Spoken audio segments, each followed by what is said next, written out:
California coastal region of Santa Barbara is renowned not only for its climate but also for its organic farming culture. What some may not realize is that this area is quickly becoming the focal point of a movement that merges ideas from agriculture, cuisine, and ecology. Robert Douch, who owns the Earth Trine Farms, explains how this works. Well, it's the meeting place. It probably fulfills roles that community centers or even churches, to a certain extent. You know, I don't want to minimize the presence of religion in people's lives, but it has a similar kind of relationship with the community, and it just brings us together.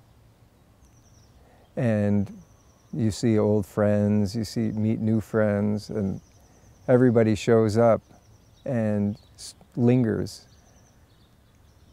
Can you talk about maybe some of the economic benefits of the farmers market? Well, at the farmers market, you sell your produce for in between wholesale and retail, closer to retail, and even some people sell at or above retail, because you're picking it fresh that day or the day before, and so you're bringing something that a store could never provide that level of freshness. On Tuesday afternoon, we pick it, almost everything on Tuesday, and then they take it home and eat it that night. So people are happy to pay what you're charging, for the most part, as long as you're reasonable. So it's got great economic benefits. You can sell a lot of produce quickly and make connections. Probably 95% of the produce that we sell either at the markets or because of the markets, because of people that we met at the markets. Can you kind of tell us that process of you preparing, like the picking and the packaging to take to the farmers market? Can you describe that routine?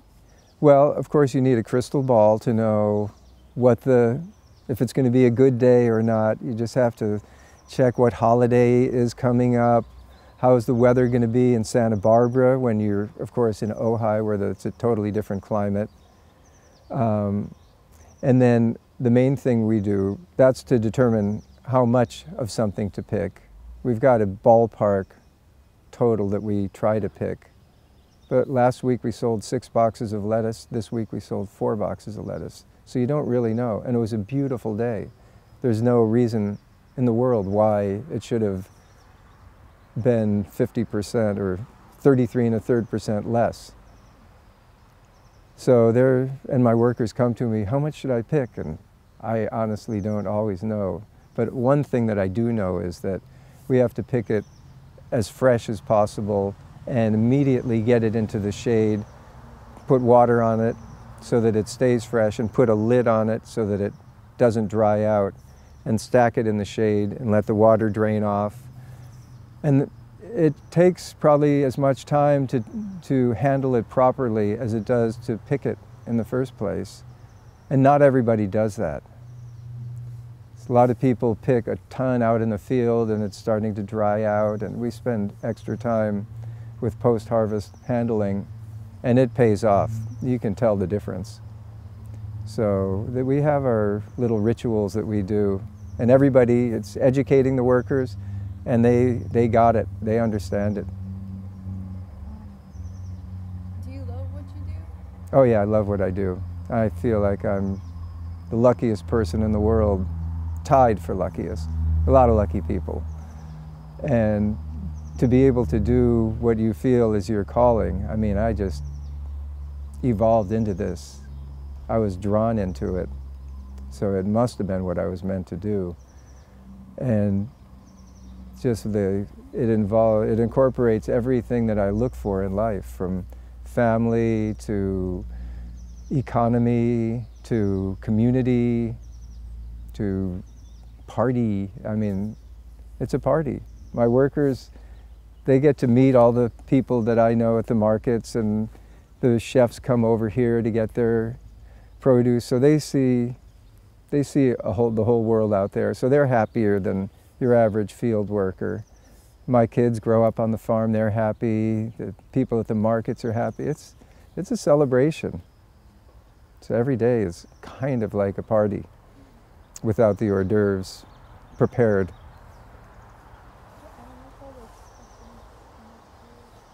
Is there anything that you would want to say or like add, like any, I don't know, any kind of philosophy that you have on farming or anything that sticks out to you?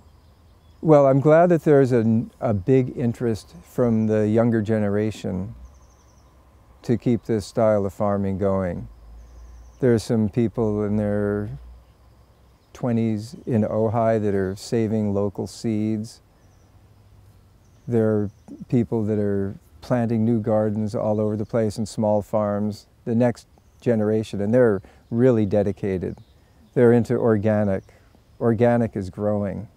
It's really getting to be a bio-favorable farming world that we're looking at. People are looking for organic, and there's the growth and evolution into a more pure way of eating and living. I'm glad to have been a part of it, and I'm glad that people are carrying it on, because it's important. Anytime you can contribute to the purity and to people seeking a more pure way of living in an otherwise toxic world, it's all for the good. Can you talk about how your experience, how you help to like educate or mentor those people who you said who are coming up and starting in the next generation? Yeah, not only are we planting the seeds of what it's like for young farmers by having big school groups come over. That's the one that has been coming over to work. They're not the only ones that have come over too. Other schools from Ojai have come over, and we're introducing them to those principles. And then we are very free. There are a lot more customers than there are farmers. So I don't feel at all threatened by farmers, young farmers, seeking advice. I'm more than happy to share it because there's enough to go around. So it's very cooperative. It's a great feeling to be in solidarity with other people that are doing it in a similar fashion or that want to. So. Could you kind of describe the Santa Barbara market? Is it different from the rest? I know you're saying like California markets are probably the best in the world. Yeah, we have so much diversity of produce in California, for one. The Santa Barbara area has been fortunate enough to have a slow growth state of mind, so that there are a lot of farms right up to the urban fringe. So at the farmers market, you'll get people coming from just a few miles away to bring their produce, and that allows a high quality of freshness. And because of all the microclimates that there are around here, people grow everything from mangoes to cherries. So you can get things that you normally associate with the tropics. You could get things you normally associate with the Pacific Northwest, all growing in close proximity. So that's really beneficial. It makes the Santa Barbara market, which has a small town feel, but it's a big time market, makes it one of the best in the world. The local farmers market has become the hub for shoppers looking to support area growers and help the environment by reducing the need for shipping. Each week, hundreds of people buy everything from olive oil and vegetables to fruit and nuts, all grown right here in Santa Barbara. For some local restaurants like Downey's, organic farms provide fresh products that allow them to distinguish their menus by providing flavor and nutrition for the highest level of cuisine.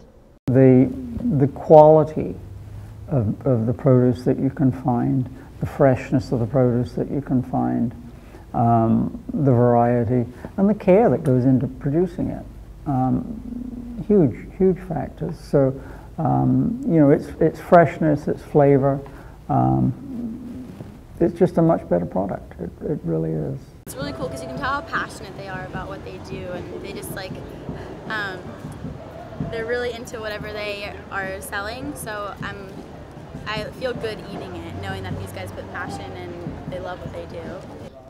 The Santa Barbara Farm to Table project aims to support this movement towards locally grown, ecologically sustainable produce by promoting key local growers in the weekly farmers market. This is Athena McNear, Journalism 3280.